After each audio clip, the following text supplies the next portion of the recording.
અને હવે બેન નકારે છે, વિડીયો બનાવીને કહે છે કે હું પગપાળા આવું, માતાજીનો દીવો ઉપાડું. તો નમસ્કાર મિત્રો, નવા વિડીયોમાં તમારું ફરીવાર હાર્દિક સ્વાગત છે. તો મિત્રો, હાલમાં બીજું સાગર પટેલનો વિડીયો હાલમાં વાયરલ થઈ રહ્યો છે અને તેમાં મિત્રો એવું સાગર પટેલ કહે છે કે હવે કાજલ મહેરા નકારે છે વિડીયો બનાવીને, એવું સાગર પટેલ કહે છે મિત્રો.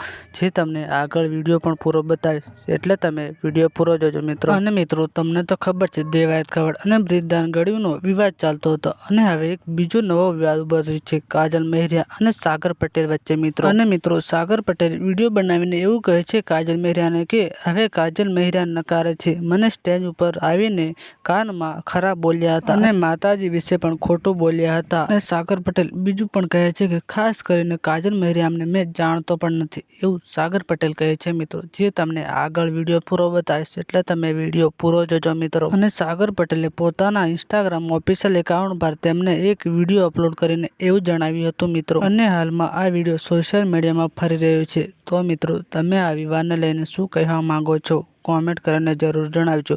અને આપણે વાત કરીએ તો જો તમે ચેનલને હજુ સુધી સબસ્ક્રાઇબ નથી કરી તો મિત્રો તમે પહેલાં ચેનલને સબસ્ક્રાઇબ કરી દેજો અને આ વિડીયોને પણ આગળ શેર કરી દેજો. અને મિત્રો, આ બંનેમાંથી કોણ સાચું છે તે આપણને ખબર નથી. તો મિત્રો, તમને શું લાગે છે આ બંનેમાંથી કોણ સાચું હશે? અને મિત્રો, તમને કહી દઉં કે આપણે કોઈનો વિરોધ નથી કરતા, જે સોશિયલ મીડિયામાં વાયરલ થતો હોય છે તે તમારા સુધી અમે પહોંચાડતા હોઈએ છીએ. તો મિત્રો, આપણે મળીએ નવા વિડીયોમાં. આજના વિડીયોમાં આટલું જ. અને તમે બંનેમાંથી કોને સપોર્ટ કરો છો તે પણ જરૂરથી જણાવજો. અને તમે સૌપ્રથમ આ સાગર પટેલનો વિડીયો જોઈ લો. જે કાજલ મહેરિયા દ્વારા માતાજી વિશે અભદ્ર ભાષા બોલ્યા, મારા નજીક આવીને સમાજ વિશે બોલ્યા, અને હવે બેન નકારે છે, વિડીયો બનાવીને કહે છે કે હું પગપાળા આવું, માતાજીનો દીવો ઉપાડું. તો શું માતાજીના દીવા ઉપાડવાથી, પગપાળા આવવાથી સાબિત થઈ જાય બેન?